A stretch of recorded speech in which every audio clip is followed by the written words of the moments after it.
welcome to episode 40 of Fizzy's Wacky World of Wrestling. Hey there, folks. My name's William Fizzpatrick, and congratulations, we have made it to 40 episodes. And this is a little bit of a different time frame because we managed to get a guest in that's coming out a little bit. I'll introduce him a little later on this week. Well, a lot has happened in the world of wrestling since I last broadcast on episode 39. Once again, I'd like to thank MDS for coming in on such short notice for being the guest co-host that week. But like we said, we're going to be having a new guest co-host every other week or so, and we'll see how this goes from here. But today is a celebration of 40th episode and a little history lesson. The very first episode of Fizzy's Wacky World of Wrestling that I did back in 2013, good lord, that was a long time ago. The very first segment of that show was a segment involving Daniel Bryan, aka the Deranged Gnome, as you may see in the title of this very video. Now, he apparently did a segment with Vince McMahon, and it involved a barber chair, which gave Wade Barrett a lifelong fear of barbers and barber chairs for the rest of his days until Nikki Bella hammered him into space. Then he got a new fear of Nikki Bella and Bella hammers. So anyway, without further ado, let me introduce you to this week's guest co-host for this edition of Fizzy's Wacky World of Wrestling. And it's a man who's currently burning a stack of Ryback plushies as we speak. Ladies and gentlemen, it's Cain A night. Greetings. It feels like so long since Ryback has been in WWE that I think I've moved on. I want to burn Braun Strowman plushies now, I got a bunch of spare Miz plushies from an unknown shrine that you can borrow. Okay, good. I wasn't sure why you might have those. So this is going to be yet another medley show, folks. But obviously, first and foremost, a weird medical week in the world of WWE this week is what we start off with. Last week, it was announced on the Twitters on March 22nd, I believe, Daniel Bryan has been medically cleared to compete, which caused everybody to freak the bejesus out when it was announced. Actually, no, I think it was around March 20th, actually, when SmackDown aired. And they debuted a segment where Daniel Bryan was talking about his medical health issues, and he's back. And, I guess for Sammy and Kevin, they thought that the worst evil they were going to have to face was Shane McMahon. There's as Qui-Gon Jinn always said, there's always a bigger fish. And in this case, it's Deranged Gnome. So, Cain, what are your thoughts on this whole Daniel Bryan return thing this close to WrestleMania? The timing is certainly fishy. I mean, it's one of those things where I don't want to be a skeptical read too much into everything. Maybe the timing did just work out where he happened to be cleared right before WrestleMania.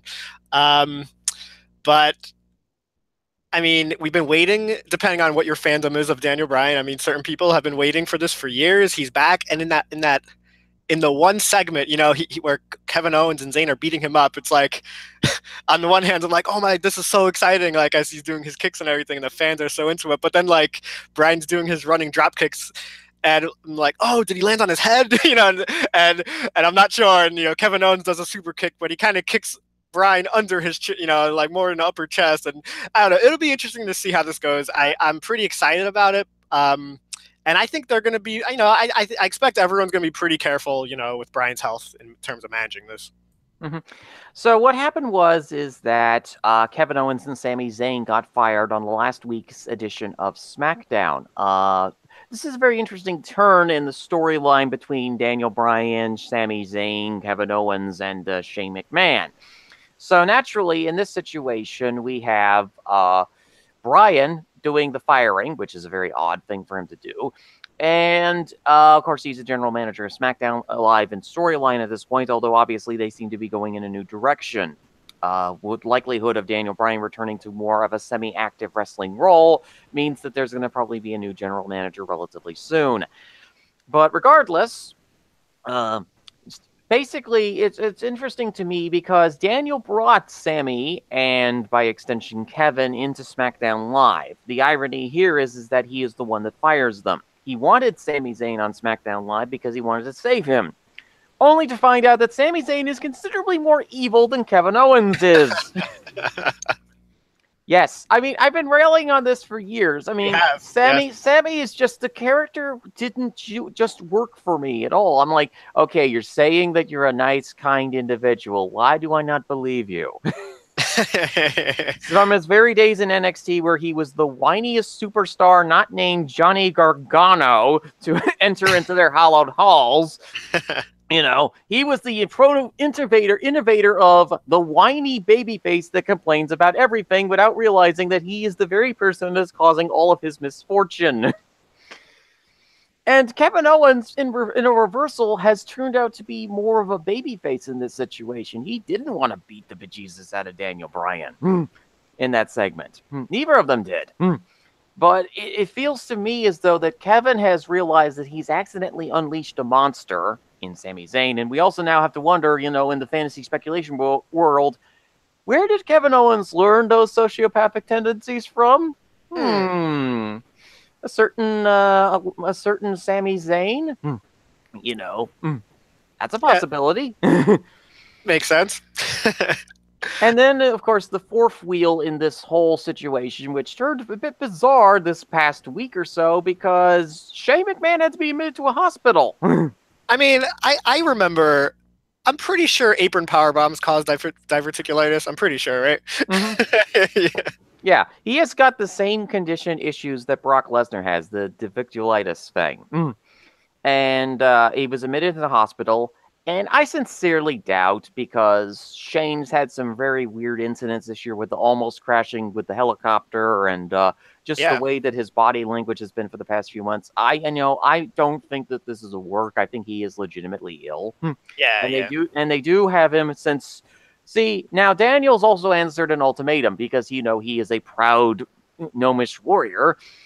He and Shane, who I'm not sure will or will not be cleared before WrestleMania, depending on how things go, will face off against Sami and Kevin in a tag match at WrestleMania. The stipulation being if Sami and Kevin win, then they're reinstated into SmackDown Live. If Sami and Kevin lose, then they're fired. Obviously, to possibly be picked up by Raw, because again, they're not gonna listen to particular storyline implications. Although a very strange thing has happened with Kevin and Sami. First and foremost, Kevin has reverted back to his Kevin Steen personality, with this personality that he had on the Indies. And I would assume that from the cage side offices, a certain someone was screaming the name El Generico a lot, because El Generico suddenly ended up appearing on Twitter again after a several-year absence and allegedly being killed by Kevin. El Generico is back.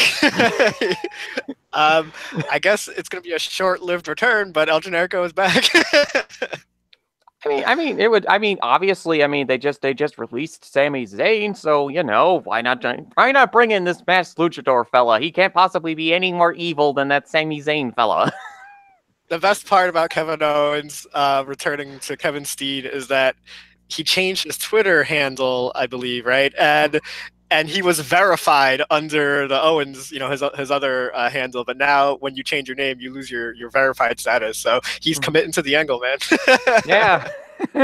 So we have a tag partner that may not show up. A guy that we didn't think was going to be wrestling again returns 2 years later and is now at the grandest stage of all. And that's why I started speculating, like, how did Daniel get back to full health? Oh, wait, he used evil vegan hippie magic powers and a Shane McMahon voodoo doll as a sacrifice. That might explain. Why Shane is having diverticulitis and weird hernias and all other sorts of stuff right now, And now you're going to be my tag partner at WrestleMania. Stab, stab, stab. Well, what's interesting with the way the story has played out is now, it looks to me like Kevin and Sami, I guess they don't have to win. Like you said, they could just go to Raw, I guess. But I would, if I'm guessing right now, I'd probably guess that Kevin and Sami are going to win. Although, it's certainly not a given. So, Daniel Bryan is the underdog, right? He's the guy who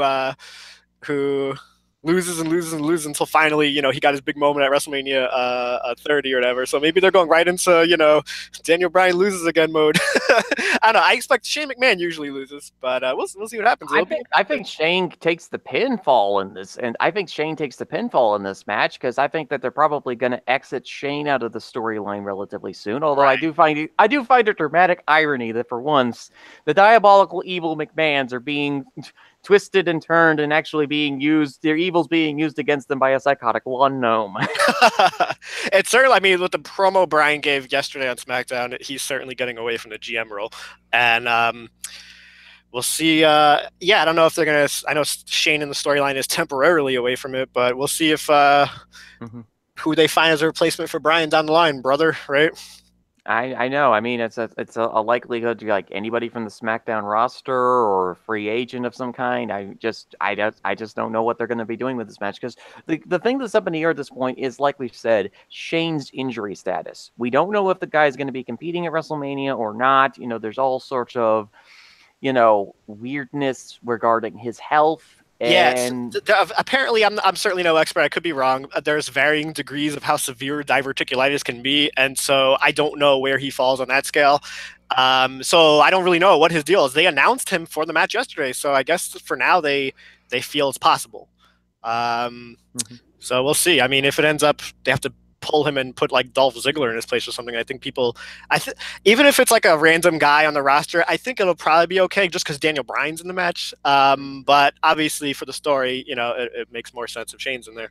And I think that probably after this whole Sammy and Kevin feud, that they're probably likely going to move Daniel back into the heavyweight championship contest. Right. With the questions about AJ Styles' knee and how long he's going to be going, he probably might be taking some time off relatively soon. I mean, because that also does predict that Nakamura will probably win the title of WrestleMania, and Daniel Bryan will likely be his first or second opponent, depending on how things work out.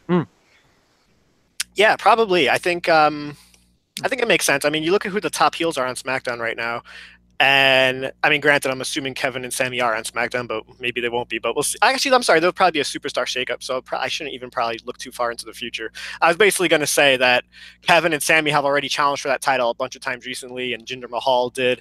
He was in the title scene for most of last year, so you probably do want to throw Bryan right into that mix, regardless of whether it's Nakamura or Styles. Oh, I just got a really evil idea in my head. What's that? You mentioned the superstar shakeup. Yes. What if they pair him with the beloved Roman Reigns? Yes. This is an obvious or an inevitable conflict or whatever the word is, issue that's going to come up is the Roman Reigns push butting heads with the Daniel Bryan push. If they're ever put on the same brand, that's a problem. If they're not put on the same brand, I don't think it's not a problem. I don't think, or not necessarily. At least a slower building problem. But this was the problem in 2015, it was what they wanted to do at Reigns. And there was only one brand at the time, so, it was a big problem. Now they have two brands, so I assume they're just going to keep them apart. But if they want Armageddon to happen, then they'll put them together and we'll see what happens. I have all the MREs and all the supplies from 2015 stocked up in the bunker. all nice and safe when the beloved Roman Reigns and the Daniel Bryan fans collide with one another, and it ends up turning like the Holy Crusades. I'm seeing some fantasy booking ideas out there where it's like, well, maybe Reigns will turn heel at WrestleMania, and because Bryan's back, so they have the super popular good guy. And, who knows what's going to happen? But I'm just like, look, I think people need to keep their expectations in check a little bit for Daniel Bryan because in 2015. When he came back, he was gone for a good chunk of 2014. He comes back in 2015. He wrestled for 4 months before he got the concussion and he was done. So I mean, I hope Daniel Bryan can go for a long time now, but maybe we don't know how long we're going to have him here. I guess is what I'm getting to. So I don't think WWE is just going to throw all their eggs in the Daniel Bryan basket right away and just be like, yep, we got our top baby face. We can go crazy now with other guys on the roster, experimenting with heel turns and all that kind of stuff. I think they're just going to take it kind of month to month with Daniel Bryan and see how he does. I think what's likely going to happen is that on the superstar shakeup end of things, we're going to have some alignment changes. I think Kevin Owens is going to go face within the next couple months here. I Yeah, think that's going to most certainly happen at this point. We have the possibility of Rusev turning face. He already is a babyface at yeah. this point. It's just that they haven't officially claimed it yet in WWE's storylines. Right. And speaking of our Bulgarian brute, he is actually going to be in the United States Championship title match. Rusev Mania. I'm excited. I think Aiden English and Rusev have been doing some awesome. Well, maybe you're not. I don't know. We all have different fandoms, but I've been enjoying their work, and I'm going to be pretty excited to see them get their spot in front of 70,000 or whatever fans to do their, the big singing entrance and all that, and assuming it's not on the pre-show. And the Rusev Day chants are going to be crazy in that stadium, I would assume. I think that this is going to be the sleeper match for WrestleMania. I've had this thought process since they first announced it. I was like, okay, they're going to clearly add Jinder Mahal to the match, and then they add Rusev into the match and make it a fatal four-way so that it differentiates itself from the fatal three-way match between Miz, Seth, and Finn. Yeah. Now let's just hope they don't go crazy with it next week and add Baron Corbin. 4 is enough. Yeah. I think that Baron is going to be in the Battle Royale. Yeah, he's in the graphic for that. I'm just kidding. So Baron's in the Andre, Dolph is in the Andre, Mojo's in the Andre, Ty Dillinger, the Revival. Okay, the Revival and pretty much everybody on the lower tier end of the SmackDown roster is going to be in the Andre. Maybe not Mike Bennett. What is his? Has he even been on SmackDown TV? What's going on with him? Yes, he was actually in the segment where Kevin and Sammy beat the bejesus out of. Oh, that's right. He was in the back area or whatever. It's just that he's one of 2 wrestlers Mania weekend that may or may not actually be on the show or have to do some emergency rushing because Maria Kanellis is 39 weeks pregnant. And Maurice is 39 weeks pregnant. Yeah. So the possibility that Mike Bennett might have to skip out on WrestleMania because, baby is coming.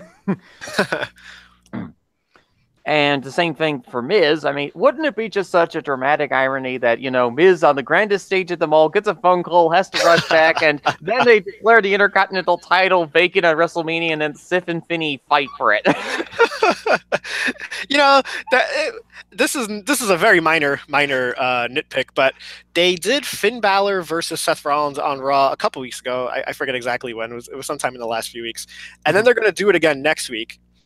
So if for whatever reason Miz has to not be part of that match, it's like we've already seen Balor and Rollins twice now, so they kind of need Miz in that match to give us something a little different.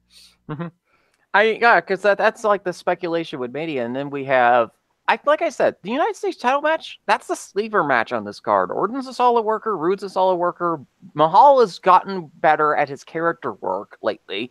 And then you have Rusev and Aiden English who are just like totally over with the hipster fans. Hey, I'm no hipster. I know, man.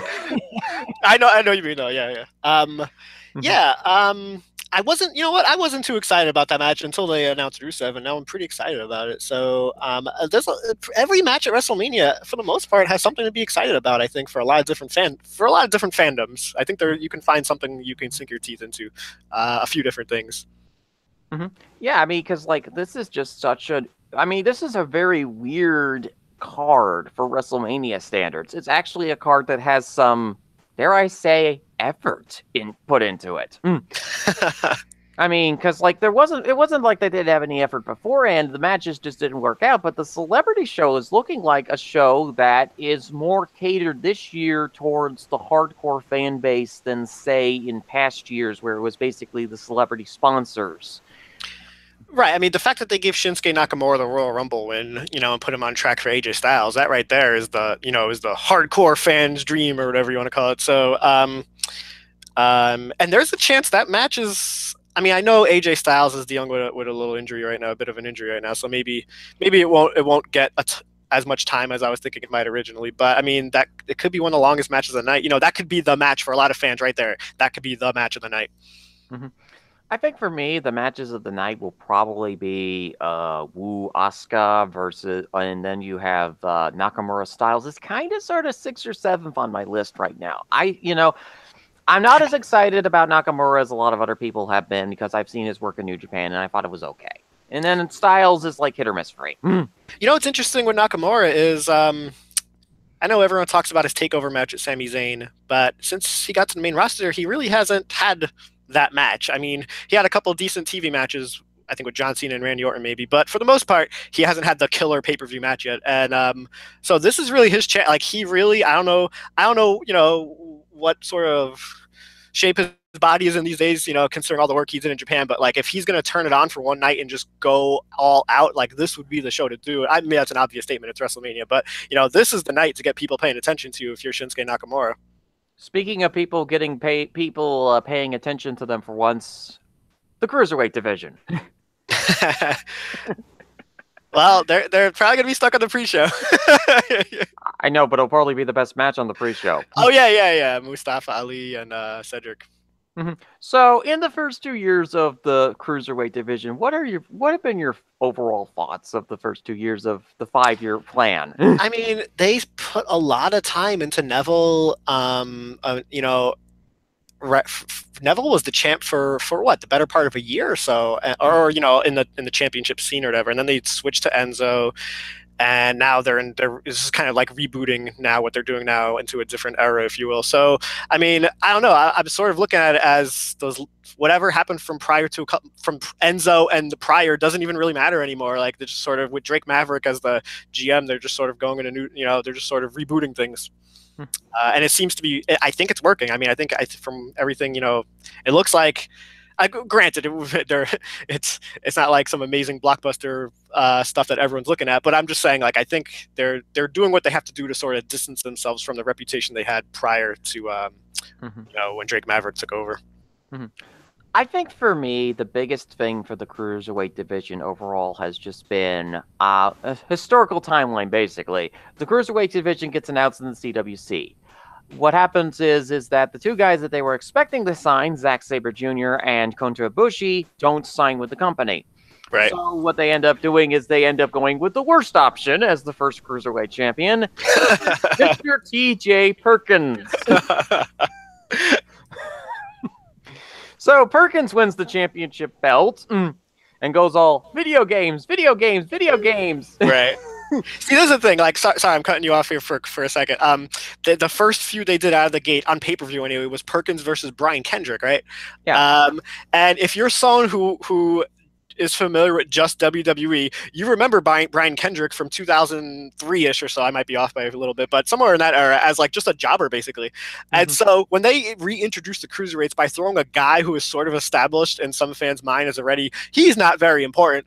And it's off to a rough start there. And then even though I think Kendrick is good at what he does, but I think that was part of. I think Kendrick in there was part of the problem too. Just because he's someone who we've seen already be treated like a non-important roster member at some point in the past. I'm Brian Kendrick. This is the Brian Kendrick experience. Watch me job. Also, here's my bodyguard, Ezekiel Jackson. Yes, Ezekiel. Yes. So yeah, you have Brian Kendrick in there, and I'm like, you call yourself the captain. You're like, okay, what? That's right. The captain's hook is his finisher, right? I was like, what?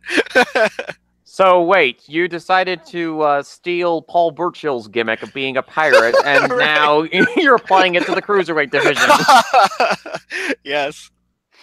Maybe it wasn't Hideo Itami who knocked out Brian Kendrick all those months. Maybe it was Kairi Sane going, I'm the one pirate in this whole thing. Yeah, no gimmick infringement, buddy.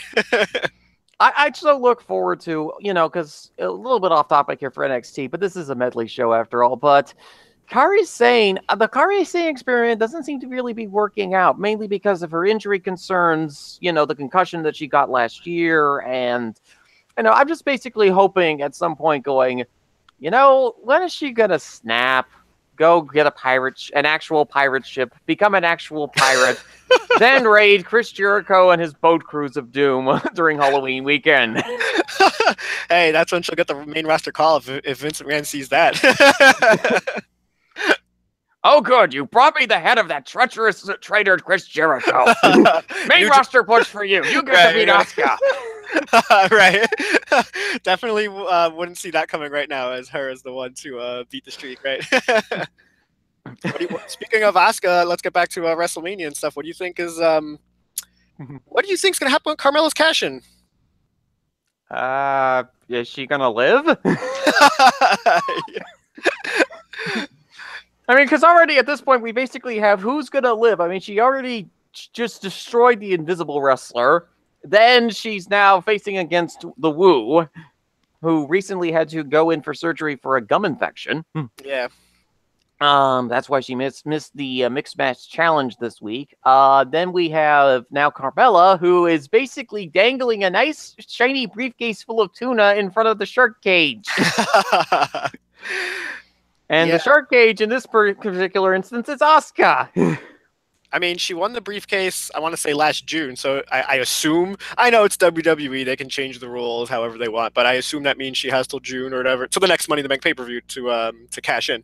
So it looks to me like she's going to have to cash in on Asuka, I guess, unless, try to. I mean, I don't expect her to win, but I don't know. I guess they can move her to Raw in a shakeup and let her cash in on the Raw champ, I guess. That's possible. What do you think?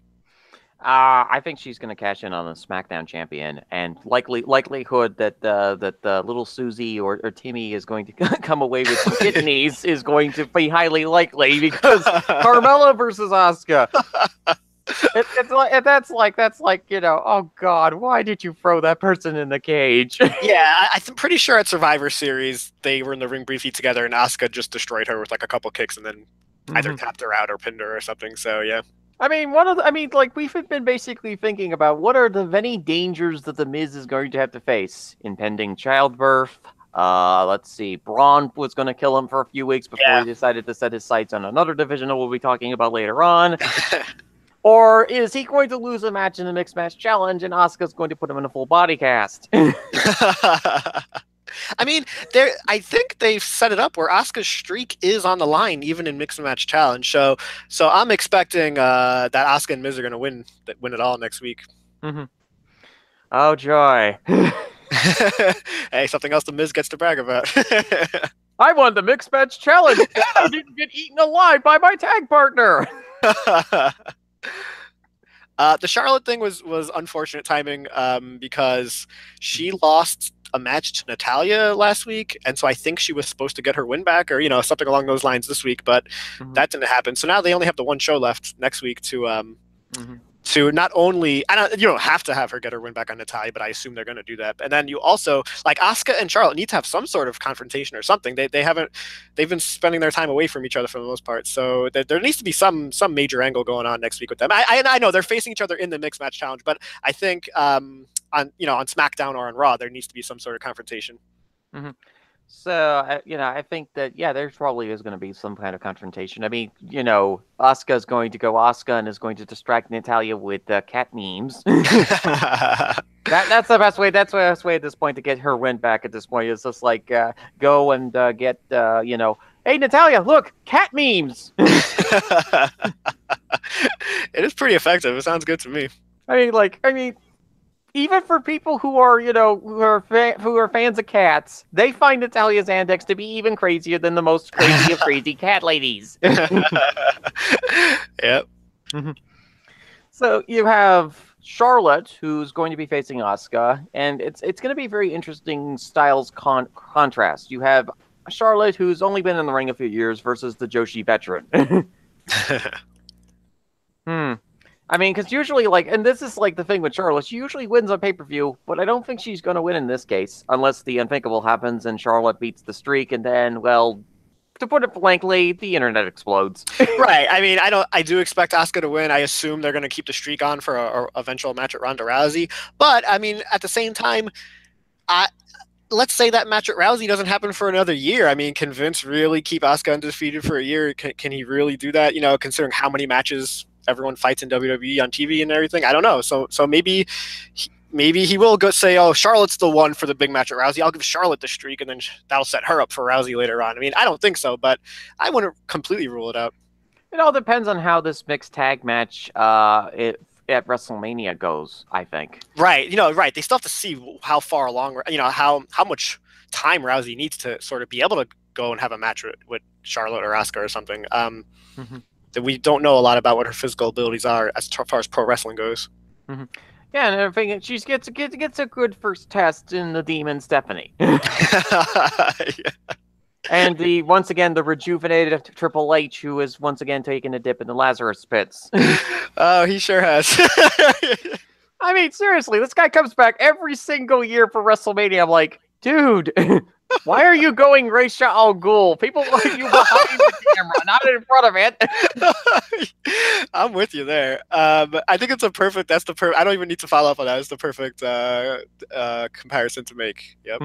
I mean, he was wearing an NXT track jacket in this week's Raw interview. Hunter, you're damaging yourself as the face of your brand by wearing an NXT track suit. Hey, did you know that they are better than Olympic athletes when it comes to training? They are that good in their training. That's what that video package was selling us. The personal trainer was saying how they're at the level of Olympic athletes. Triple H is at the level of an Olympic athlete. And Stephanie, too. That's what the personal trainer said in that video.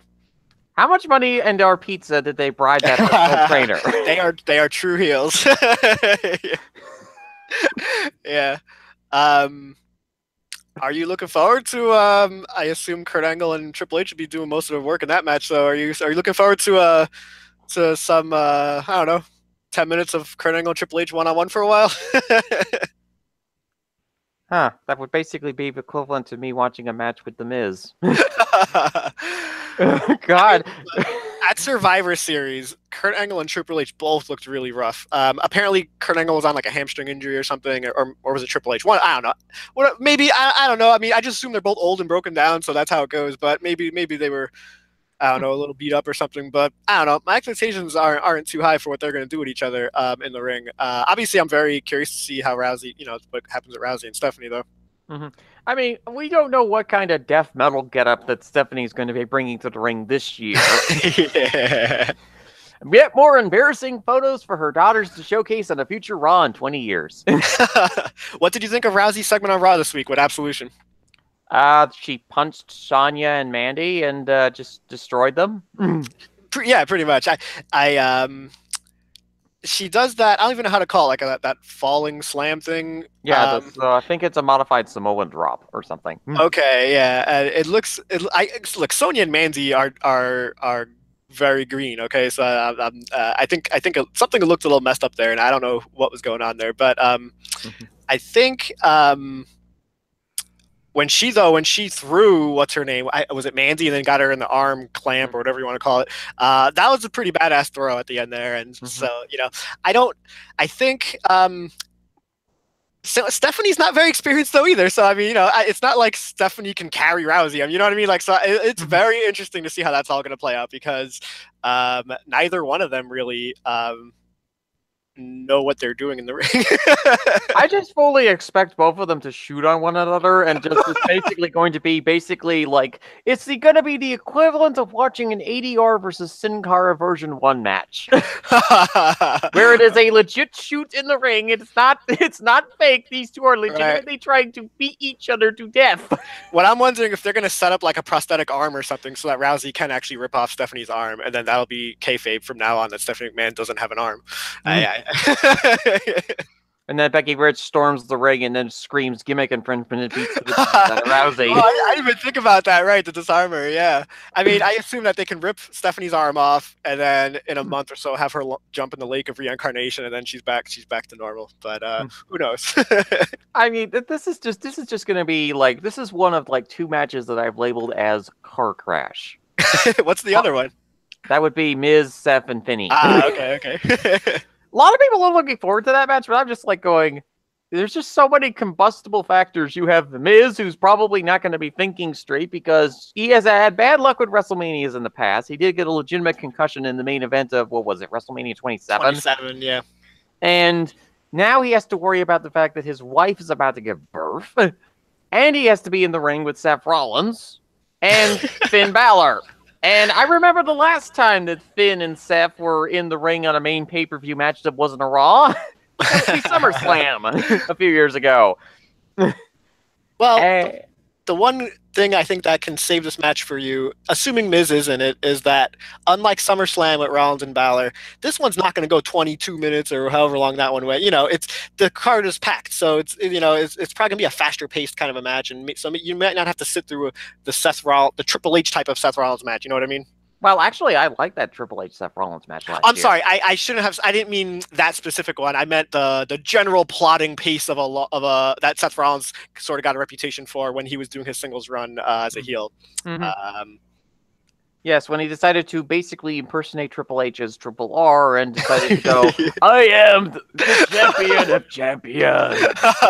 Right. I have my 2 henchmen here with me, and I'm going to have nice plotting matches. Oh, a door of a Cadillac that Brock Lesnar threw at me.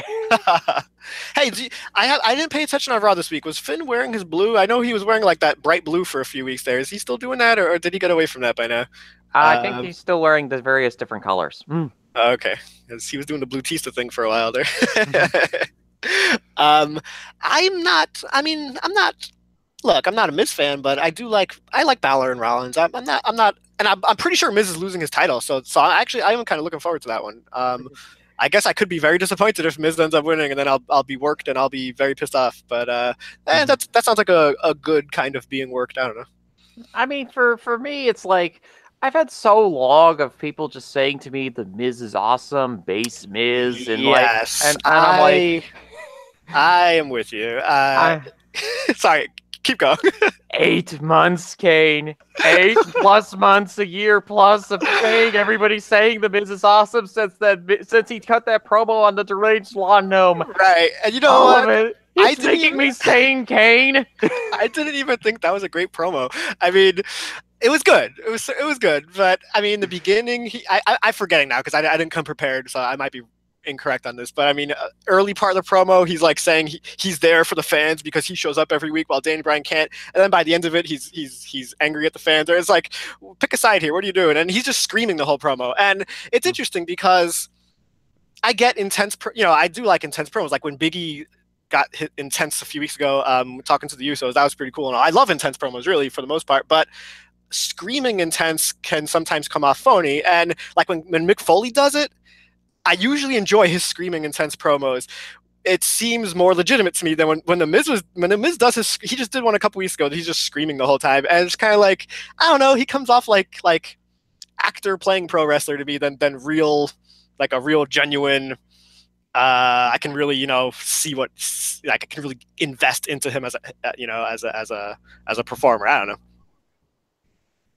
And then, but my issue with him isn't his promos; it's his matches. In the ring, there's a thing.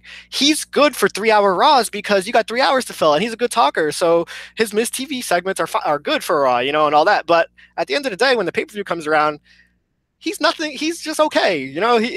There's no need to give this guy some major push. He should be Elias. Like him and Elias are comparable in my mind. They're gonna do their talking segment, get the crowd pissed off at them, and then you don't need to push them up the card. Yeah, I agree with you. It's like, with the I saw that Miz promo as well as I was like, okay, what the heck is going on here? Okay, it's like, I'm here each and every week for these fans. I'm like, well, most of us here are like going, why are you here? You don't have to be on TV every week, Miz. That's what your Miz Taraj is for, although he formed that at Raw. But like, I think he also had a Miz Taraj in like SmackDown. I don't even remember. Did he? Probably. I remember he feuded with Dolph Ziggler. I remember that. Mm-hmm. That was the one major feud that the Miz was great at that particular year was the Dolph and Miz feud. Yeah. Where both individuals who have had problems in the past just suddenly just like decided to have a really good feud for once. So it's like the all the elements, all the planets aligned for once, and the Miz and Dolph Ziggler have a good feud for once. Yeah, and just a few months before that. That was maybe in the fall of 2016. I think at SummerSlam that year is when they threw Ziggler in the WWE Championship match against Dean Ambrose. And it didn't really work because Dolph Ziggler needed to be built up. Like he was mid card, low card, whatever you want to call him, guy for too long, and then suddenly it's like, hey, you get to fight Dean Ambrose for the WWE Championship at SummerSlam. And so I think it shows you that you just put a little effort into these guys, and you can turn most of these guys on the roster into something interesting for a little while at least. I mean, you can't, but just don't throw them in there out of nowhere. It's like the olden days of the territories. You'd have a guy in there for like 4 months, then they do an injury angle or some kind of territory write-up, like, oh, they're off wrestling in Japan or something. Then you have them come back a few months later, and then you resume whatever feud, or you start a new feud with somebody else. You know, the thing with the continuous TV thing, which again, it's because of the continuous nature of TV, which I think is to a degree a good thing. You know, you have these continuous characters. It's just you have to get better at writing for TV instead of writing as if the territory days. You know, a lot of these writers, they just have this idea of, okay, well, I got like, but SmackDown was, everybody was saying that SmackDown was great. I was like, they only got like 6 months of worth of TV there. They're gonna fall off. Yeah, and they did. Yeah, they fell off hard because Ryan Ward's biggest weakness is developing a mid-card, and Brian James is a tag specialist. He's a guy that knows how to write tag team feuds, but give him something more challenging like a singles feud, and he gets lost like somebody trying to figure out a very complicated Sudoku puzzle. Hey, I think he's going to be inducting Jeff Jarrett into the Hall of Fame. Oh, no wonder why SmackDown was good this week. So I think that's the case. So if he is, maybe the Hall of Fame audience there will have a custom chant ready to go for him. I don't know. Who knows what they might have for him on that night. Or maybe Jeff Jarrett will actually finally draw with a pair of guitars by smashing it over his head. I mean, I think he must be getting like, I think if Jeff Jarrett sees the WWE roster, I think when he meets Elias, it's going to be such a shock. Here's a guy who's actually managed to draw dimes with his music. Elias is in an interesting position right now. So Samoa Joe goes down with an injury in what, late January or something, or mid-January, I forget, somewhere in January. And then Elias kind of gets his spot because at the time Joe was going to do something with John Cena. It looked like instead they put Elias in there with John Cena leading into the Royal Rumble. That's right. And then Elias, he keeps talking about, you know, he's going to do a he says he's going to put on the biggest performance you've ever seen or something at WrestleMania. So I'm thinking that he might not be in the Andre, that they might have him do like a non-wrestling performance and have like a legend or something interrupt him. What do you think?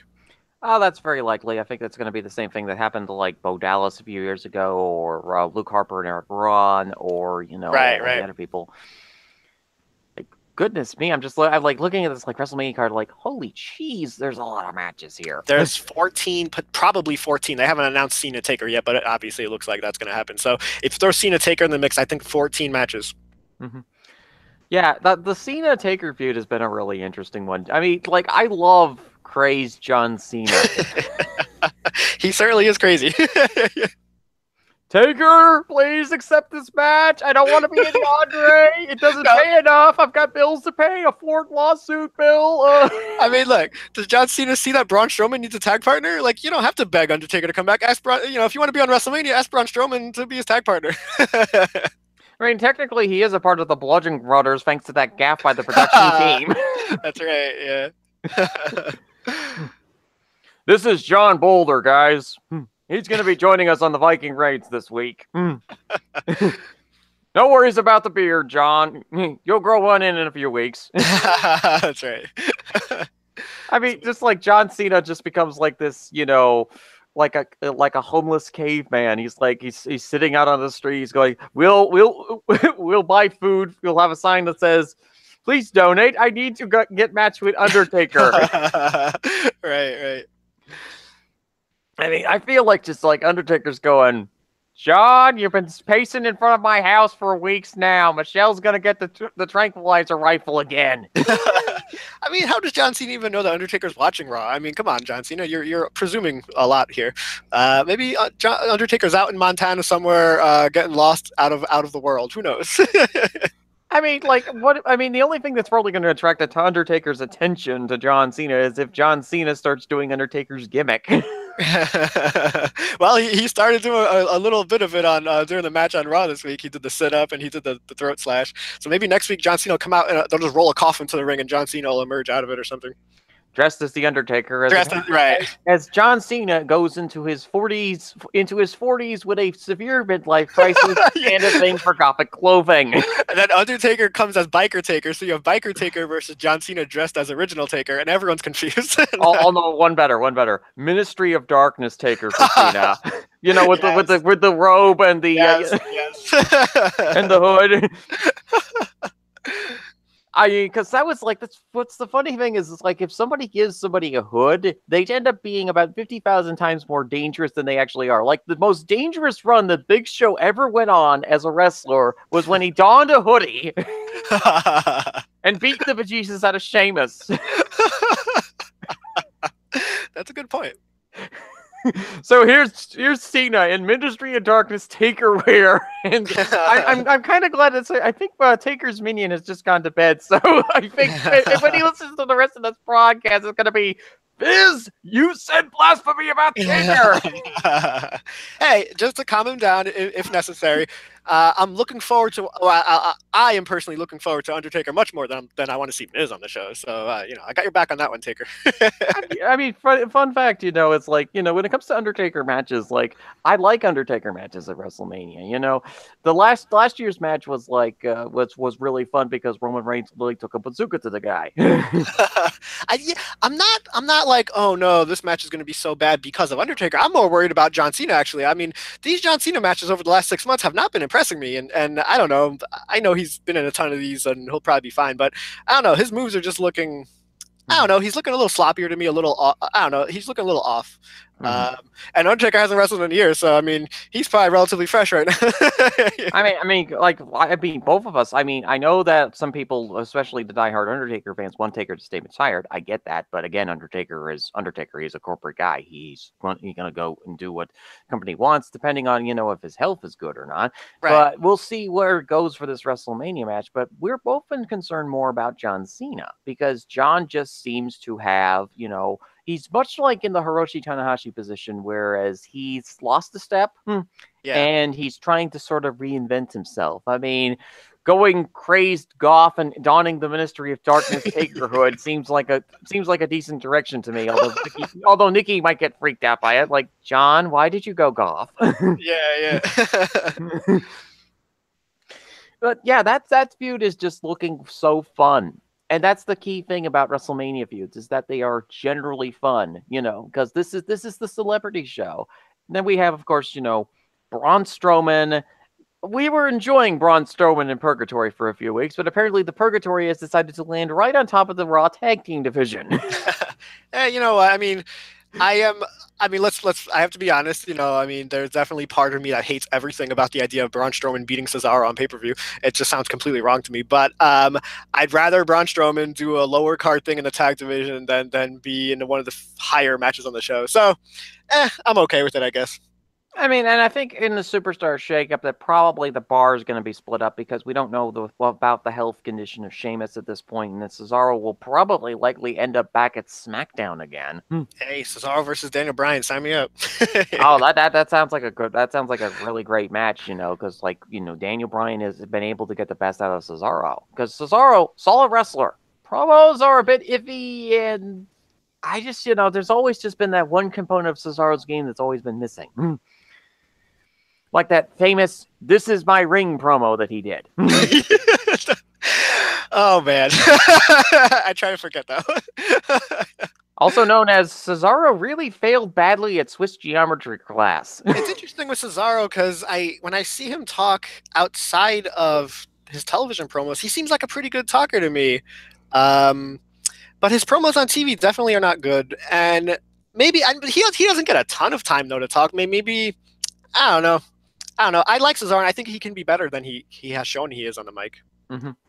I think it's a combination of there might be some minor stage fright issues, and he's used to just being because from what I've experienced with meeting a lot of independent wrestlers over the last year is that a lot of them seem to be very heavy into two camps. Either they're really good at getting into the ring and just ignoring everything else and just doing their stuff, or they have to really get into character to be that character. Okay. Yeah. And I think Cesaro might be in the latter category. But you know what? As much as, and I've certain Cesaro is one of my favorite guys on the roster, so I've certainly had my fair share of rolling my eyes and complaining at like how he wasn't given a bigger singles push and all that. But for the most part, you know what? He's been. I write this thing for Cage Side Seats, you know, who has wrestled on the most consecutive pay-per-views, and he's near the very top of the list. He's like, I forget the exact number, but he's on every pay-per-view basically. So maybe he's not getting the huge singles push or anything, but he's consistently getting his time, you know? Mm-hmm. Yeah, and that's the thing, is that I know that a lot of people are going to fantasy book a guy into a higher spot than what he actually should be in, but I've always been of the camp of pace yourselves there, patience. We'll see what happens and see if this guy gets up in a higher position. If not, okay, then this is a solid position to be in. Right, that's what I'm looking at. Is he's in a good position, even if it's not in my fantasy booking. You know, I'd have him there, you know, in higher spots. But I think he's in a good position for the most part, so I can't really complain too much about it. Although I will definitely complain when Braun Strowman pins him at WrestleMania. Who knows? It could be Sheamus. Maybe, yeah. Mm-hmm.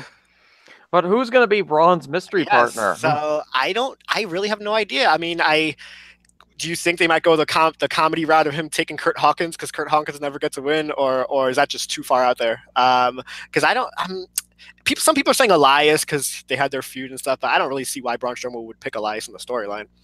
I really don't have too many other ideas. What do you think? Well, one former cultist just took a dip in the lake of reincarnation. That's true. I mean, they're like the guy is an FCW prospect. He was due for re-debut down in NXT, but then got possessed by some demon spirit. Yeah, Bray Wyatt is like the one major name who doesn't have something for WrestleMania right now. So maybe that is what it would be. I'm not sure if it's going to be Bray Wyatt. It might be Husky Harris. right. Whatever character he plays. Who knows? I mean, it must have been one of the weirdest calls for Bo Dallas, conspiracy theorist, ever had to take. I'm in the Carolinas, Bo. Why am I in the lake?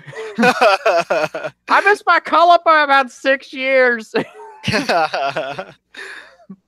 How do you feel about where they're going? Or we don't really know where they're going with Bray Wyatt, but how do you feel about the Ultimate Deletion and all that? Because I know you're a big fan of Bray Wyatt, so what are you hoping for out of this for him?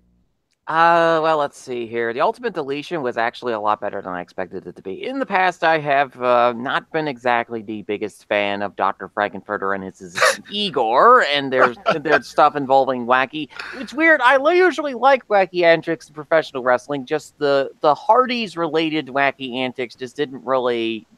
Are you trying to say you might use the word obnoxious to describe it in the past? somewhat obnoxious, yes. I mean, it's just like, and it only was involving Matt and Jeff. I mean, the bit players involved in the segments, I'm a huge fan of Vanguard 1. Senior Benjamin is a hysterical character. Yeah. And you also have King Maxwell. Maxwell, or whatever his name is. Yeah, Maxwell, yeah. Mm-hmm. And all of the bit characters worked in the segments. It was just the two main characters, Matt and Jeff, that just like maybe go, what? But the Ultimate Deletion trimmed out a lot of the weird fat of the past Deletion episodes and made it so that it was very interesting to watch. And I know that they recently released the full version. And from what it looks like from here, the feud with Bray is done. Bray is going to have to deal with the consequences of the Ultimate Deletion, most likely a memory loss and ending up as a different character. Right. Because I know that they're still doing Bray Wyatt on the house shows, but I think that they're going to probably do a character change on Raw or SmackDown, depending where he goes. I wonder how soon we're going to see that, because everyone gets on the card at WrestleMania, even if you're in the Battle Royal. But you can't put Bray Wyatt on that card just as Bray Wyatt, right? No. So is he not going to be on WrestleMania then? Or, we're talking about maybe Strowman's partner, but, that's probably, who knows what the hell Strowman's partner is really going to be. I don't see, what else could there be from a WrestleMania? Do you think maybe nothing? I'm not sure. Maybe nothing, maybe something. It just depends entirely on what they go with Braun. I mean, because I'm not sure if Braun wins the tag titles at Mania or something happens. Hey, you know what? Big Cass is apparently ready to come back. Maybe Big Cass shows up as his partner, and then they have a butt heads or something, and then they go in that direction. I don't know. So we're doing a the skyscrapers version, right? Hey, you know what? That sounds great to me. Put Strowman with Big Cass. The matches will be terrible. They're not going to rise up the card with that crap, and that'll keep Strowman away from the top the top of the card for a little while, so that's fine with me. Cain A night, classically endearing himself to the Braun Strowman fandom. I just his match with Sheamus this week was bad. Like it's or not good anyway. I mean, Sheamus is a really good wrestler, and that match, Braun Strowman should not wrestle like more than a 6-minute singles match unless there's gimmicks involved. Then you can go longer with him, like tables and weapons and stuff. Or if there's I mean, that's basically it. If you want to go, he did 10 minutes with Brock Lesnar in September or whatever that was, and it was bad. And he wrestled whatever a 2 or 3. It was at least 10 minutes with Sheamus, I think, on Raw, and it was bad. It's just like he should not be doing these singles matches that have no extra gimmicks or anything to them because he's not good at it. What do you think? Didn't he wrestle in like a 20 to 40-minute match between him, Brock, and Kane? The Royal Rumble. Yeah. They were giving they had some weapons and then they tried to give him a little something he could use. And Braun legitimately did stiff Brock. Yeah. Yep, he sure did. I wonder, that whole thing is really interesting. I mean, maybe Brock's going to leave and we'll never get Strowman getting the win over Brock or whatever. But I wonder, it's one of those things we're not going to know unless maybe Heyman or Lesnar ever give an interview about it or Strowman. But it's just like, I wonder how much Lesnar talks backstage is like, I don't ever want to fight that guy again. Or maybe there's nothing that's not that at all. It's fine. Everything's fine. I don't know. But I just wonder, like, does Lesnar have any interest in ever working with that guy again? Does he ever had any interest in working with Ryback again? Oh man, I saw a picture of Ryback the other day again. Like I said, I haven't seen him in a while, and oh my god, I was like, man, like I don't know, it was nothing different. It's the same old Ryback, but it was just like, holy crap, like this guy is ridiculous. I don't know. Sorry, I mean, like it's so funny because like to me, he constantly complains about money, and I'm like, dude. Your contract with WWE, they paid you in bank trucks full of meat. You were one of the cheapest wrestlers to actually employ on the roster because all they had to do was invest in raiding a Kroger. Yep. Or whatever grocery store they were in that particular week or in that town. It's like, okay, here's Ryback's payments. Steaks, chops, hamburgers, all this other kind of stuff. It's all set to go. Do you think, speaking of big dudes, do you think we might see Bobby Lashley as maybe some sort of appearance at WrestleMania, or maybe that'll be saved for, the next night on Raw? I think that they're going to go with Bobby Lashley returning. They're going to go with Samoa Joe returning because Joe's going to be returning back from injury soon. Right. I don't think Joe's going to be Braun Strowman's partner. I think he'll probably be the first post-match feud for WrestleMania for our beloved Roman Reigns. Yeah, because Joe has the whole. I know he did lose to Roman Reigns, I guess, when Reigns was the IC champ. So Reigns did finally beat him, but for the most part, Joe can probably still continue that whole thing, like I own you and all that. Mm-hmm. And besides, Joe can always become his manager and, become, and suddenly take the first steps into turning Roman Reigns heel and, possibility of a Samoan World Order with the Usos if they get drafted to Raw. I mean, because there's always been that possibility there for years since Joe got drafted to NXT, and it was like, okay, that's a possibility because Joe's a really good talker, and so is Roman. He's become really good at that talking bit. It's just right now at this point we have the possibility of Michael Cole version 1.0 being ended again by Matt Hardy because he mocked the Ultimate Deletion. Yes. Oh, you mocked the crazy person, you're gonna now die again. Yes, you definitely, if you're an announcer, get into a feud with Booker T. Don't get into a feud with Matt Hardy. I mean, seriously, the last time we saw Michael Cole, he was atomized by Brock Lesnar after he took an F5.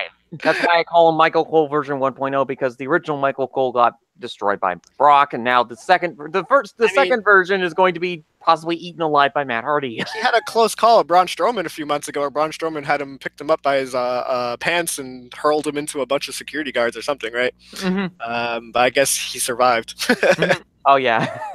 So Bobby Lashley coming into WWE again, that's going to be very interesting. I think he had a really solid run in TNA. He did. He's the sort of guy who I think he's elevated his, I don't know what the word is, stock in Vince's eyes or whatever. I mean, I think he's a bigger deal now than he was last time when he left WWE. I mean, because also you have your backup plan in case, the Ronda experiment doesn't work out and Brock leaves. You now have that. And you also have a ready-made feud. You could have Bobby Lashley run in and destroy Kurt Angle again. Yeah. because that's what he did when his heel turn in TNA was that he turned on Kurt Angle, destroyed him in one of his last matches in TNA, and became the hero to me and the enemy to everybody else. And I don't know what Brock's deal is. If Brock could be around till SummerSlam, or I have no idea. I mean, if Brock is around beyond WrestleMania for one more match or something, and they really want to give Lashley a big push, I mean, you bring him in and you have him go over Brock right away, and there you go. Mm-hmm. I mean, almost most certainly, the Roman Reigns is beating Brock at WrestleMania. Yeah. I mean, unless some kind of horrible freak injury happens with Roman, he is coming away with that beef jerky championship of champions. Yeah, that's certainly, certainly what it looks like. I mean, because like for me, the biggest fun of this entire feud is seeing the anti-Brock fans and the Roman Reigns fans actually bond together on something for once.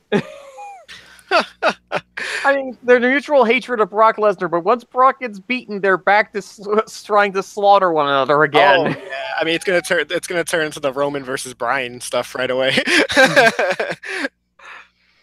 Or how the Goths invaded Rome. I've really been enjoying the Brock and Reigns segments on Raw. I think Mm-hmm. the handcuff beatdowns usually work pretty well, and I thought that one worked well. And then the follow up by having Reigns come out, kind of obviously he's still injured, but he puts up his valiant effort, gets a few shots in, but then he still gets his ass kicked. I mean, I think it's pretty effective for the most part. Mm-hmm. Yeah, I think it's pretty effective. The idea of the monster, beating the Beast, the King of Beasts, Brock Lesnar, and in a match at WrestleMania will set Reigns on the course for the Beef Jerky Championship of Champions. What happens afterwards is going to be super fun. Yes. I mean, because I like Reigns. Out of the three members of the Shield, he was the guy I gravitated to because he wasn't Dean Ambrose, he wasn't Seth Rollins. And I was a bigger fan of Seth Rollins until... By default, you were going to be a fan of the third guy regardless? Well, I also felt sorry for the guy, because I was like, every hardcore wrestling fan on the site in that year basically booed the bejesus out of the guy from the very start. Like, why didn't they bring in Chris Hero? Because he was out of shape and had serious injury concerns. Why did they bring somebody else? Why did they bring this guy, Roman Reigns, into this whole thing? And then we find out that Roman is a really good pro wrestler.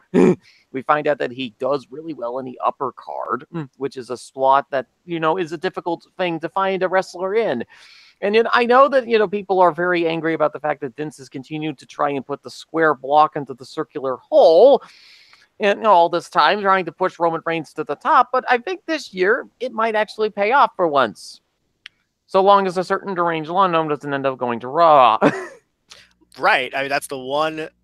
I mean, look, Reigns is never going to be as the received as the 100% loved babyface or ever. But I think they know that by now, and that's not what they're trying to do.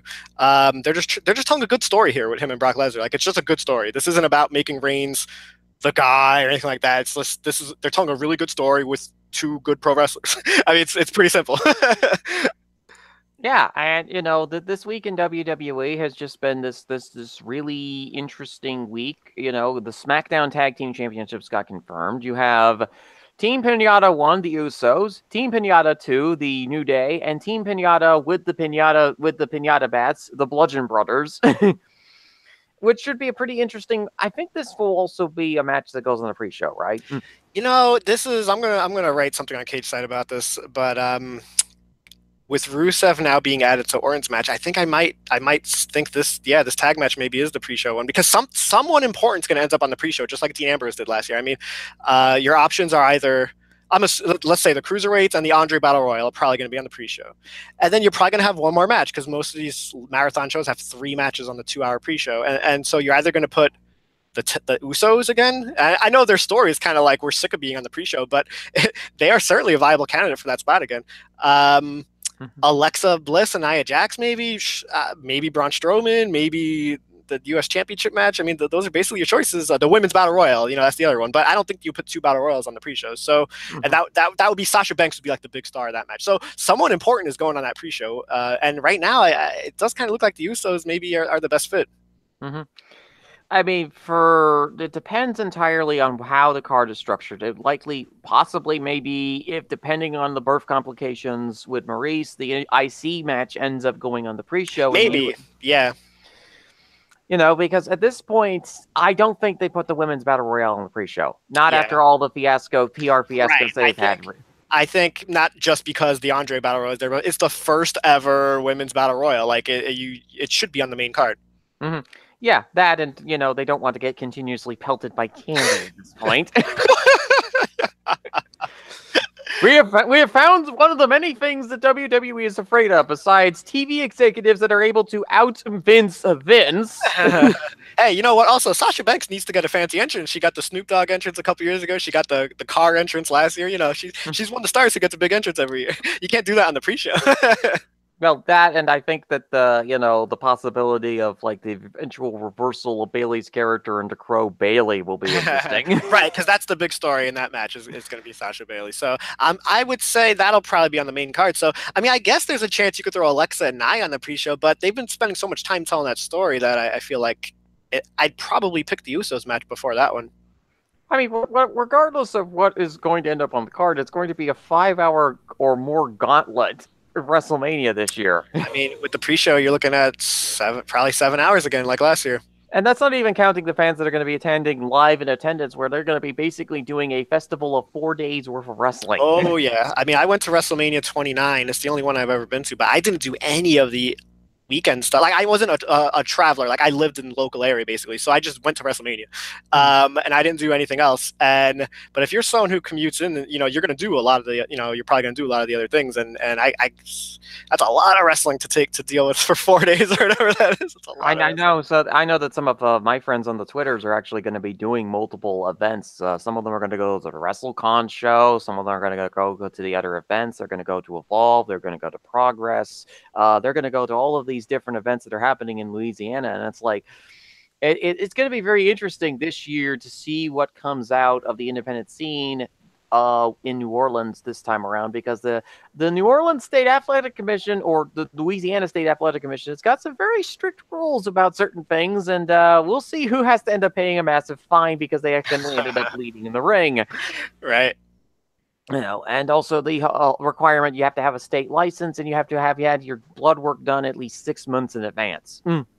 So that's going to be really interesting to see who passes the test and who ends up failing miserably and ends up on the Donner Party segment. That's, trust me, a lot of people have ended up in the Donner Parties over the past several months. Yeah, but that's the wacky world of professional wrestling that both of us live in. And this is like WrestleMania is just like, we're just doing like this random medley of WrestleMania, and it's just like, oh my goodness, this is a massive card, like almost 14 matches, at least 5 hours of wrestling. I mean, last year was such a fun experience for me because I got to experience WrestleMania live. You mean on the network? Okay, so yeah, I'm trying to think. What did I do last year for WrestleMania? I think I just watched it with some friends or something. Yeah, I think I forget exactly, but I watched it live too. Yeah. It was fun. WrestleMania was good last year. WrestleMania is good most years. I don't really understand. I mean, since WrestleMania 17 or so, I think has really amped it up and made WrestleMania seem like a huge deal, like every year. And almost every WrestleMania since 17, I would say was a good show. I mean, 27 I think was pretty bad. 32, I'd have to go back. I'm not exactly. I know saw a lot of fans crap on that one. I didn't feel it was a necessarily bad show, but at the same time, I did not watch the main event of Triple H versus Roman Reigns. So if I watched that match, maybe I would think it was a bad show. I don't know. I had no interest. I didn't watch that. I didn't watch that part. I didn't watch that last hour or so live when it aired. And then I saw afterwards the match was like 27 minutes long. And I was like, there's no way I'm going to watch a Triple H Roman Reigns match for 27 minutes. So actually, you know what? I didn't watch that match, and I didn't hate WrestleMania 32. But anyway, outside of those two shows, I think every WrestleMania from 17 through 33 was a good show. Yeah, and I mean, you've done the data crunching, you've done the numbers on this, and it's honestly been a really solid batch of WrestleMania since then. And 34 is looking like a really oddly good card. I'm a little surprised by this one, because like usually there's all this whole negativity about, oh god, it's another WrestleMania, oh look, everything's so predictable. This year has just been one of the most unpredictable years of WrestleManias in quite a long time. part of it is due to injuries and part of it's due to all sorts of massive changes that have gone on. But even this card is just being changed to the very last minute or so. It doesn't feel to me like a Vince McMahon card. It feels more like Hunter is getting more involved with booking. Well, if Hunter goes over Kurt Angle, then yes, for sure. No. I mean, it's possible they could just basically have Ronda do well in the match and just have Triple H beat the bejesus out of Kurt Angle, and then you have a new Raw general manager. I never rule out Triple H winning a match, and maybe that's it's good for him. Maybe if he's an effective pro wrestler, so I never rule him out. But I think we were talking about Ronda Rousey. We're not sure how long it's going to take before they can throw her in like a big championship match with like an Asuka or a Charlotte. Maybe they want to drag out this stuff with her and Stephanie for a long time, because the fans will never turn on Ronda as long as she's feuding with Stephanie. But if they throw her right in the championship mix, maybe the fans will turn on her. I don't know. So maybe they do want to drag it out for a while, and so if they drag it out, maybe they do get a win at some point over her. I don't know. Mm-hmm. Yeah, and then of course there's and for once this year I've noticed this. TakeOver doesn't seem to be having as much buzz this time around as it had in the past. I mean, there's only one match that everybody's looking forward to, and they haven't even announced it yet. Possible unsanctioned match between Ciampa and Gargano. It is weird how a lot. I don't know. Maybe it's just a couple matches, but like the John Cena Taker match isn't officially announced yet. I guess they did finally announce Shane McMahon yesterday, but we kind of. There's some uncertainties with that one still. Like we don't know what's going on. These are major matches. Like in a traditional pay-per-view model mode, these matches would have been announced. They would have at least the John Cena match would have been announced a month ago. But with the network, you don't. You're not selling pay-per-views anymore. So I think it's a different. They are learning. They don't need to. They're thinking about things differently. They're presenting things differently. Mm-hmm. Yeah, and that's the thing with the takeovers is that this year's takeover seems to be significantly less hyped than it's been in previous years, both by WWE and by the fan bases, which also leads me to the theory that Triple H is booking more of WrestleMania this year. Maybe. Because Vince McMahon, as we've stated in the past, both of us, is currently working on a fantasy football project. Oh, it's going to be big time, man. Which has now had a bit of an interference problem from the Ebersol family. Oh, it sure has. Well, the rumor is that's why Vince announced his when he did, because he knew that apparently they were going to announce theirs, and so because it's like, why are you announcing it 2 years ahead of time? I don't know. Maybe that's a BS rumor, but there's suddenly a lot of football leagues coming in, Fizz. Mm-hmm. I mean, for Vince in this situation to be once again like in a situation where he is the one that is being messed with, it must have been just like such a shock. And like people were joking about the fact that Daniel Bryan's standing in front of his office and he's hearing all this cursing. His medical results are in, and it's like you're clear. And I think because Vince has been the most resistant to clearing Bryan out of everybody. He's been the most resistant to clearing Daniel Bryan out of everybody because of the concussion lawsuits, but those are finally, starting to come by the wayside a little bit because, the prosecutions on those sides of the prosecution have just been putting out information, but it's just not fitting in all that well, and just like a lot of speculation, a lot of circumstantial evidence. So in this situation, WWE is benefiting from it, but I also always wonder, like, whenever WWE wins from something, the other shoe oftentimes drops. Whether it be like Snickers saying, no, you're not doing that with the Women's Battle Royale, or, the fact that Daniel Bryan just got cleared right at the time that Roman Reigns is about to get his coronation. It's like this whole thing of like, when's the other shoe going to drop? And, and a certain deranged lawn gnome is going to get revenge for 2 years of inactivity. I mean, look, Vince McMahon, if you read some of the stories that were written at the time in 2001, like he was consumed by that XFL. I mean, and he had to be. I mean, and it stressed everyone out around him. The important people putting the shows together in WWE. And because the more of a workload and everything is on their shoulders, and it's gonna have. I mean, he's older now, much older, and it's like it's gonna happen again if this thing does get off the ground. I mean, it's a crazy idea. And if you watched their announcement when they announced the XFL, he had nothing to say. Like, there were very few specifics. It was just like, I don't want half times because we want the game to be faster. And we'll listen to what people say and we'll do good ideas. Like WWE listening to ideas. Right. We'll listen to what people say. And we don't want people who are bad people in our league. That was basically all he said. So like it was like you will kneel for the anthem. He didn't directly say that, but that's essentially what he was implying. So like he didn't have much to say. So it did seem like a weird announcement to make at that time. And if he's going to be taking on the brunt of that workload, I mean, I hope he hires other people to deal with all that. I mean, more than he did. I hope he doesn't. He's telling the truth when he says like he's going to be not the main guy to go to on that, because my goodness, at this point in his life, he really should be steering clear of that.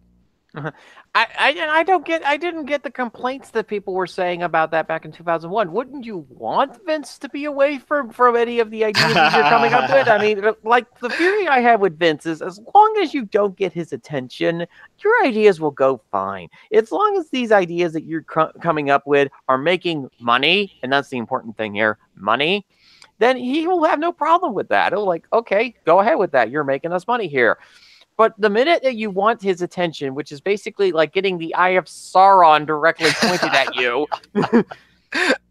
then you start having these weird problems. Like, okay, Vince doesn't like that idea. Vince doesn't like this other idea. I think the idea was that it was just more chaotic backstage at WWE because he was changed because like he was harder to work with himself because of how much stress he was personally dealing with. So like he was just harder to deal with, I think is what I read. So it made things messier backstage at WWE. And also you had like Jim Ross and people like that. That's the other thing. People like Jim Ross, and not just Jim Ross, but camera people and everything were doing, like, they had the WWE people doing production on like both. Like they were using WWE's people to do both, basically, and it's like it was ridiculous. The production people and everything. So yeah. I mean, like, Jim Ross is a humongous fan of football. We both know this, and okay, that's a natural fit to put in that position of the XFL. I mean, a guy that is like an Oklahoma Sooner for life. But I think the thing that was even more crazy was because it was 2001. It was the peak of the wrestling high, and and then when there's a high, then there is a ginormous stock market crash. Right.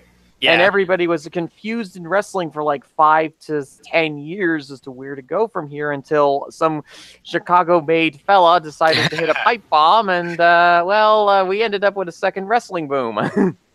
Because everything since 2011 has been sort of a gradual ascent back from its AE era, but done more intelligently.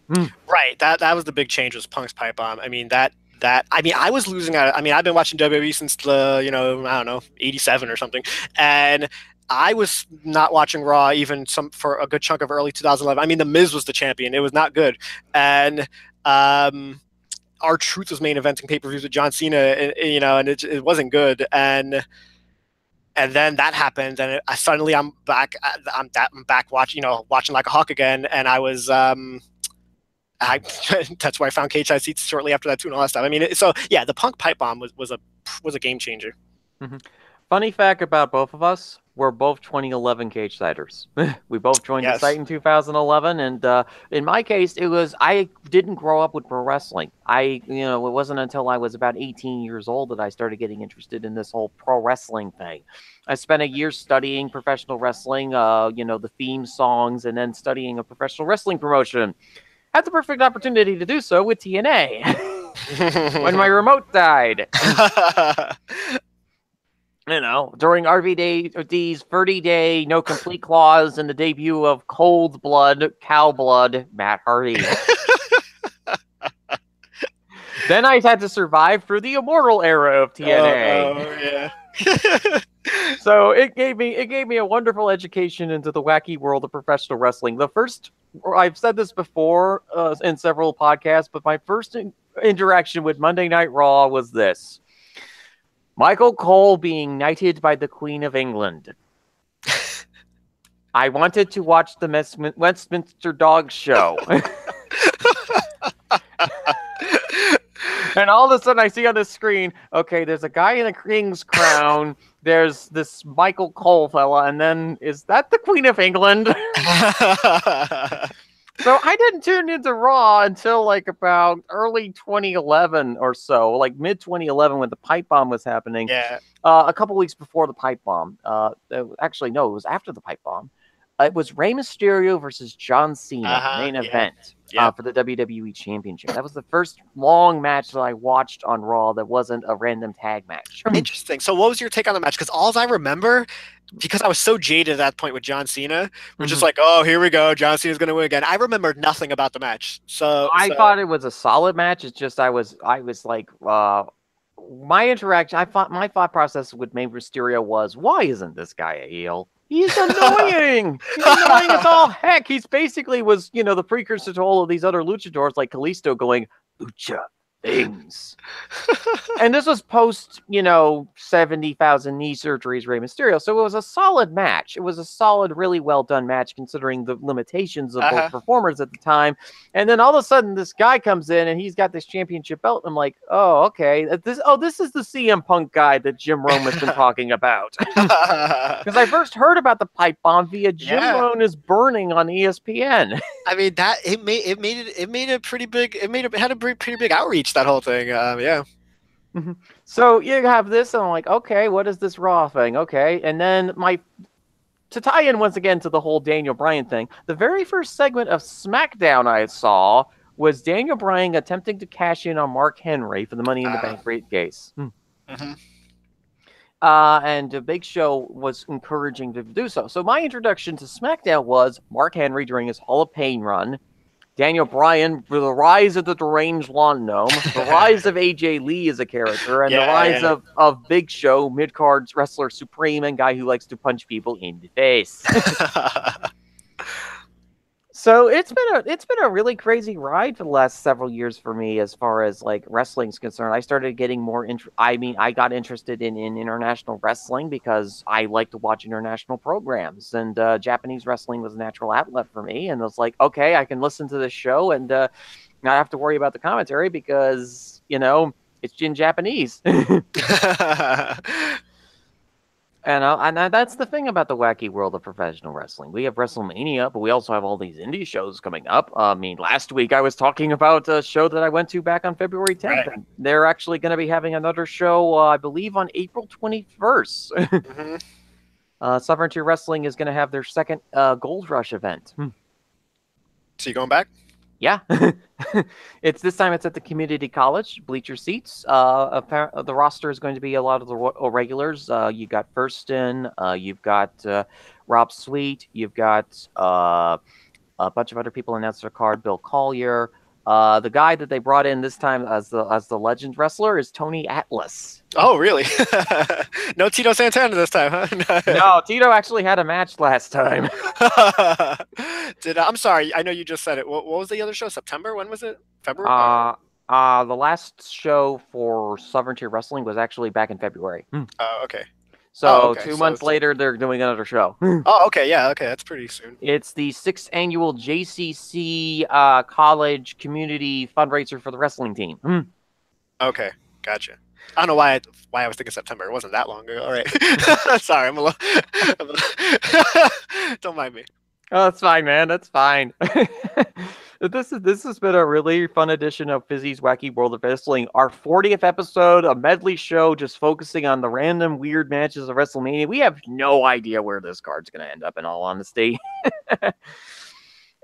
We know that at least some of the matches are going to be solid, but a lot of the other ones are just going to be like just random. We have no idea if Shane's actually going to be Daniel's partner, who's Braun Strowman's partner is going to be, how the women's match is going to end up, what's going to happen post WrestleMania, where the barbarian hordes get released from their cellars and raid the pillages, the villages and towns and cities. That's what it feels like after a WrestleMania, because it's like, unleash the horde.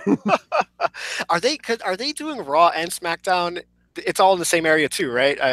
Or are they okay? Because that's a lot of wrestling. Yeah, they're going to be doing Raw and SmackDown, the post shows. I think the one post show is probably going to be at a different arena in Louisiana, but it's probably going to be the same area. Same area, right. So yeah, a lot of stuff's going on in the world of professional wrestling, and next time on Wacky World of Wrestling, we'll see how things go. But I'd like to thank my guest co-host for this week, Cain A, coming on board. Thank you for having me, Fizz. We had a lovely discussion of pro wrestling. And for those of you who've been watching, thank you so much for tuning in on this edition of Wacky World of Wrestling. We'll see you whenever see you. Like I said, this is going basically about like week to week or so. I'll have another co-host in next week or the week after, and we'll see where things go after WrestleMania and whatever else has happened in the world of professional wrestling. So have a good day or night, ladies and gentlemen. We'll see you next time. Bye.